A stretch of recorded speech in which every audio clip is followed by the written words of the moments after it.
Hello दोस्तों, आज की इस वीडियो में मैं आपको त्रिभुज के बारे में बताऊंगा। त्रिभुज को इंग्लिश में ट्रायंगल कहते हैं। ट्रायंगल के बारे में आज आपको संपूर्ण जानकारी दूंगा। देखिए, त्रिभुज के बारे में आज हम यहाँ पे विस्तार से चर्चा करेंगे। त्रिभुज किसे कहते हैं, त्रिभुज को कितने भाग में बांटा गया है उसके बारे में। तो चलिए सबसे पहले हम जानते हैं कि त्रिभुज किसे कहते हैं। तीन सरल रेखाओं से मिलकर बने बंद आकृति को त्रिभुज कहते हैं। जैसा कि आपने रेखा के बारे में पढ़ा है, यहाँ पर बोल रहा है तीन सरल रेखाओं से मिलकर बने बंद आकृति को त्रिभुज कहते हैं। देखिए, जैसा कि आप जानते हैं कि रेखा दो प्रकार के होते हैं। एक होता है सरल रेखा और एक होता है वक्र रेखा।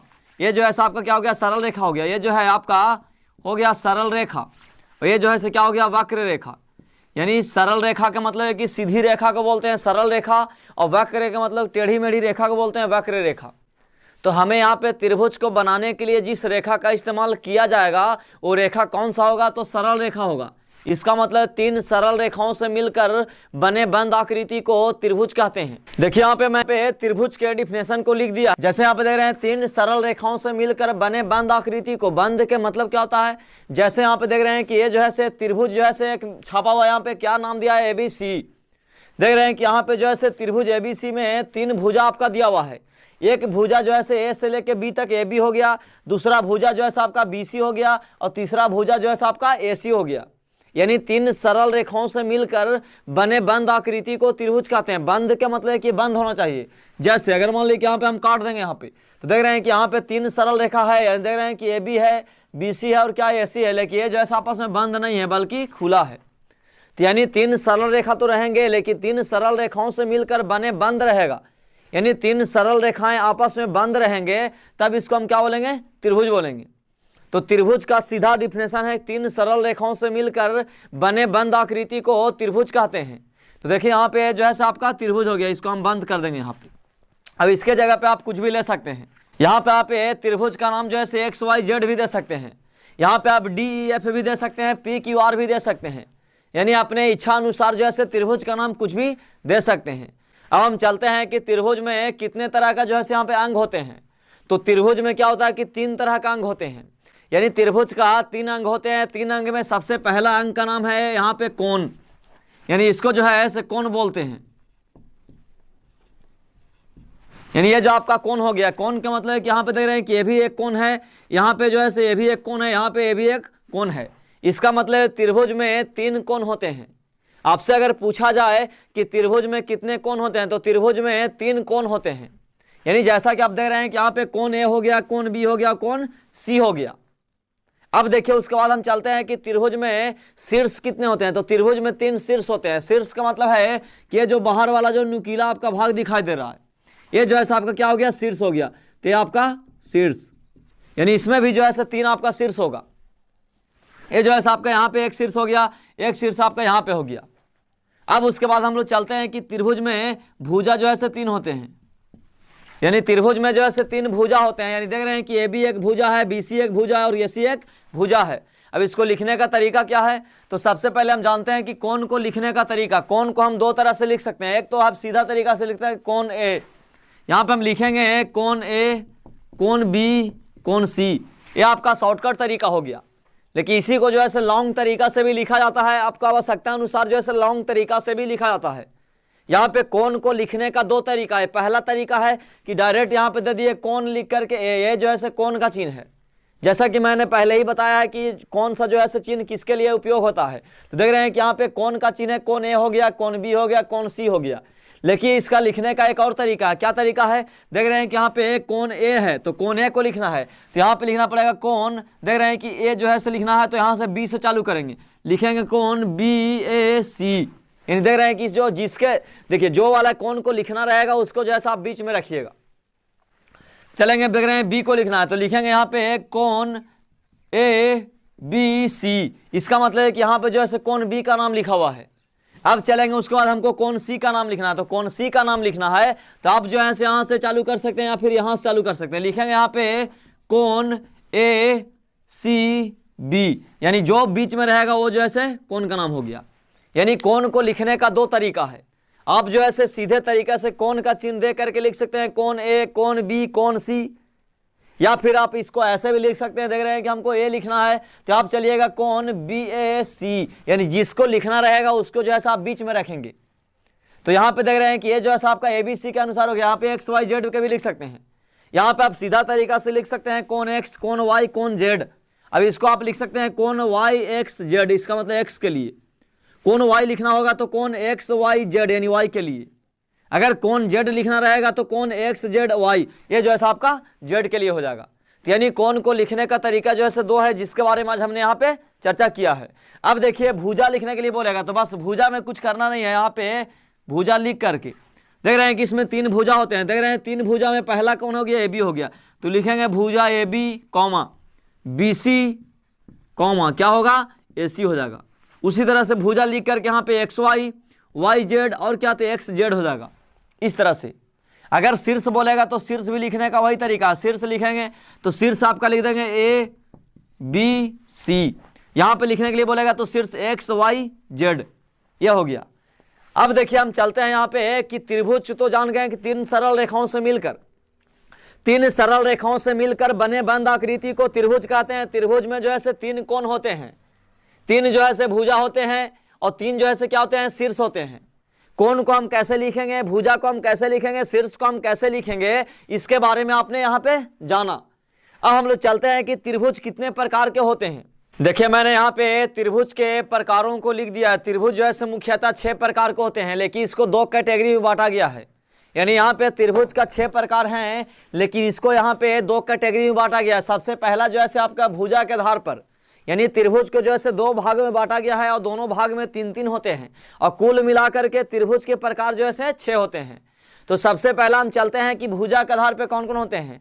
तो भुजा के आधार पे यहाँ पे 3 होते हैं, जिसमें सबसे पहला आपका है समबाहु त्रिभुज, जिसको इंग्लिश में इक्विलैटरल ट्रायंगल कहते हैं। यानी ये जो है आपका पहला में हो गया इक्विलैटरल ट्रायंगल। दूसरा में आपका हो गया समद्विबाहु त्रिभुज, जिसको बोलते हैं यहाँ पे आइसोसेलेस ट्रायंगल। अब तीसरा में आपका हो गया विषमबाहु त्रिभुज, जिसको बोलते हैं स्केलेन ट्रायंगल। यानी कहने का मतलब कि यहाँ पे भुजा के आधार पे त्रिभुज को 3 भागों में बांटा गया है। तो सबसे पहले हम बारी बारी से समझते हैं कि किस त्रिभुज का क्या डिफिनेशन होगा और उसको जो है क्या जो है बनाने का तरीका है। तो सबसे पहले हम चलते हैं, जैसा कि आप जान रहे हैं कि समबाहु त्रिभुज। देखिए सम मतलब क्या होता है, देखिए जैसा कि नाम से ही पता चल रहा है समबाहु त्रिभुज। देख रहे हैं कि सम मतलब क्या होता है, सम मतलब होता है बराबर, सम मतलब होता है बराबर और बाहु मतलब होता है भुजा। यानी कहने का मतलब है कि बराबर भुजा वाला त्रिभुज। यानी इसका डिफिनेशन होगा जिस त्रिभुज की तीनों भुजाएं आपस में बराबर हो उसे समबाहु त्रिभुज कहते हैं। जैसा कि हमने यहाँ पे एक समबाहु त्रिभुज का फिगर बना दिया है।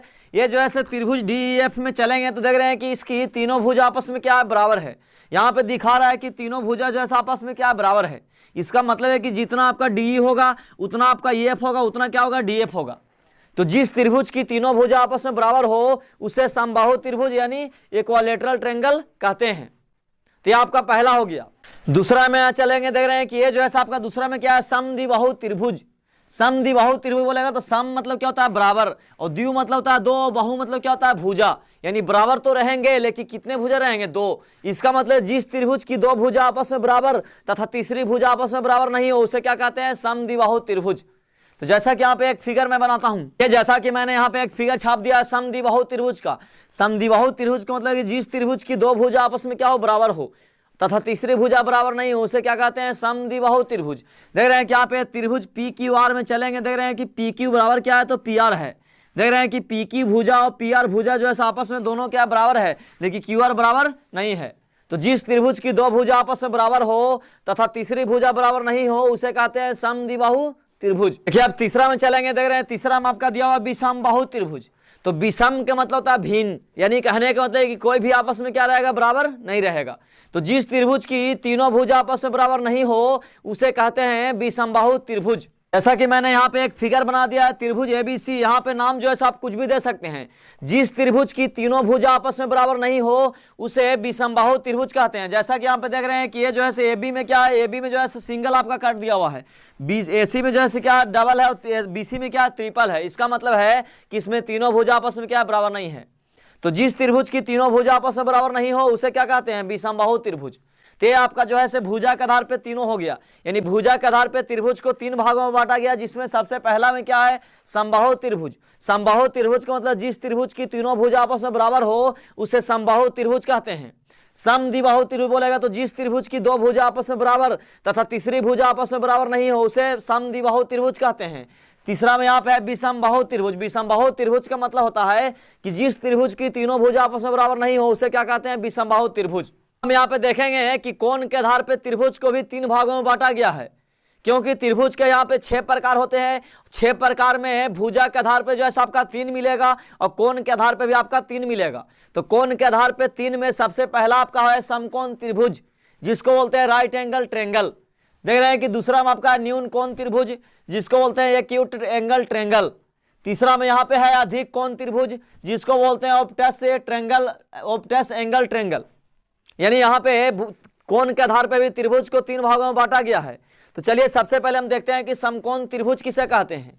तो समकोण त्रिभुज बोलेगा तो वैसी त्रिभुज जिसकी एक कोण 90 डिग्री का हो, यानी वैसी त्रिभुज जिसकी एक कोण 90 डिग्री का हो उसे क्या कहते हैं, यानी कहने का मतलब कि जिस त्रिभुज का एक कोण 90 डिग्री का होगा उसे बोलते हैं समकोण त्रिभुज। यहाँ पे जिस त्रिभुज की एक कोण 90 डिग्री का हो उसे समकोण त्रिभुज कहते हैं।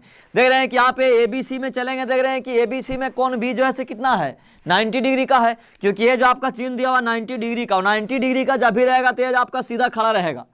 जैसा कि आप लोग चांद में देखा है कि चांद में क्या होता है कि इस तरह से होता है, जैसे ही क्या होता है कि स्टोन बॉक्स का जो चांद होता है उसमें होता है कि यहाँ से 0 से लेकर के 0 डिग्री से लेकर के यहाँ पे क्या होता है 180 डिग्री, आपका बीच में क्या होता है 90 डिग्री। तो यानी 90 डिग्री का जो भी एंगल रहेगा आपका सीधा खड़ा रहेगा। यानी 90 डिग्री से जैसे इधर झुकेंगे तो 90 से ज़्यादा हो जाएगा, या फिर इधर झुकेंगे जैसे देखिए 90 डिग्री यहाँ पे जो है 90 डिग्री बनेगा। यानी कहने का मतलब है कि यहाँ पे कोण जो बनेगा कितना बनेगा 90 डिग्री का, यहाँ भी कोण कितना बनेगा तो 90 डिग्री का, क्योंकि दोनों मिलकर क्या बनाएगा 180 बनाएगा। लेकिन जैसे ही क्या होगा कि यहाँ से लेके यहाँ झुकेंगे तो इधर का देखिए, इधर का अगर कोण होगा तो ये जो है आपका 90 से बड़ा हो जाएगा, और इधर का कोण लेंगे तो ये 90 से आपका छोटा हो जाएगा।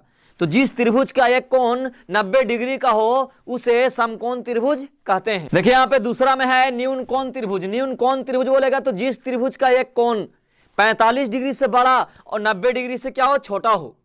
जिस त्रिभुज का एक कोण 45 डिग्री से बड़ा और 90 डिग्री से छोटा हो उसे न्यून कोण त्रिभुज कहते हैं। जैसे यहाँ पे देख रहे हैं कि ये जो है त्रिभुज पी क्यू आर में चलेंगे तो त्रिभुज पी क्यू आर में कोण क्यू जो है क्या 60 डिग्री है, यानी कोण क्यू का वैल्यू जो है 60 डिग्री है। 90 डिग्री कब होगा, जब ये सीधा खड़ा रहेगा, लेकिन 90 से झुक रहा है यानी इधर झुक रहा है तो ये जो है 60 डिग्री से कम, यानी 90 डिग्री से कम हो गया। तो जिस त्रिभुज का एक कोण 45 डिग्री से बड़ा और 90 से क्या हो, छोटा हो उसे क्या कहते हैं, न्यून कोण त्रिभुज। यानी कहने का मतलब कि 45 से बड़ा तो 60 क्या 45 से बड़ा है और 90 से क्या छोटा है। तो जिस त्रिभुज का एक कोण 45 से बड़ा रहेगा और 90 से छोटा रहेगा, यानी 45 और 90 के बीच में रहेगा, तो उसे बोलेंगे न्यून कोण त्रिभुज। अब यहाँ पे चलेंगे सबसे लास्ट में जो है अधिक कोण त्रिभुज। तो जैसा कि आप लोग नाम से ही पता चल रहा है कि अधिक का मतलब होता है ज्यादा, यानी सम कोण बोलेगा तो सम कोण मतलब राइट एंगल यानी 90 डिग्री का। यानी यहाँ पे कंपेयर तुलना जो है राइट एंगल से ही करना है। यानी राइट एंगल का मतलब समकोण त्रिभुज जिसमें एक कोण जो है आपका 90 डिग्री का रहेगा। न्यून मतलब होता है छोटा, तो छोटा किससे छोटा, यानी 90 डिग्री से छोटा, 45 से बड़ा। तो यानी 45 से बड़ा और 90 से छोटा रहेगा तो उसको हमने अभी बताया न्यून कोण त्रिभुज। लेकिन अधिक बोलेगा तो अधिक मतलब 90 से अधिक, यानी जिस त्रिभुज का एक कोण 90 से बड़ा हो और 180 से क्या हो, छोटा हो, उसे क्या कहते हैं, अधिक कोण त्रिभुज। देखिए यहाँ पे एक फिगर बना दिया गया है, देख रहे हैं कि त्रिभुज पी क्यू आर में चलेंगे तो यहाँ पे कोण क्यू जो है क्या 120 डिग्री है। 120 का मतलब कि अगर सीधा रहेगा इस तरह से तो बनेगा 90, लेकिन 90 से इधर झुक रहा है, इसका मतलब कोण जो है यहाँ पे ज्यादा हो जाएगा। तो यहाँ पे बोल रहा है कि जिस त्रिभुज का एक कोण 90 डिग्री से बड़ा और 180 डिग्री से छोटा हो उसे क्या कहते हैं, अधिक कोण त्रिभुज। जैसा कि आप देख रहे हैं कि 90 से बड़ा यानी 120 जो है क्या 90 डिग्री से बड़ा होगा और 180 से क्या छोटा है, तो इसको हम क्या बोलेंगे, अधिक कोण त्रिभुज। तो ये जो है आपका कोण के आधार पे 3 हो गया और यहाँ पे जो है आपका भुजा के आधार पे 3 हो गया। तो चलिए आज की इस वीडियो में हमने संपूर्ण जानकारी दी कि त्रिभुज किसे कहते हैं, त्रिभुज को बनने के लिए कौन सा रेखा होता है, त्रिभुज का जो है हम कोण को कैसे लिखेंगे, शीर्ष को कैसे लिखेंगे, भुजा को कैसे लिखते हैं, त्रिभुज का जो है कितने प्रकार होता है, इस सब के बारे में मैंने आपको जानकारी दिया है। इससे आगे वाले वीडियो में मैं आपको त्रिभुज से संबंधित जो भी महत्वपूर्ण क्वेश्चन रहेगा उसको मैं लेकर के आऊँगा। तो चलिए इस वीडियो को मैं यहीं पे खत्म करता हूं। धन्यवाद।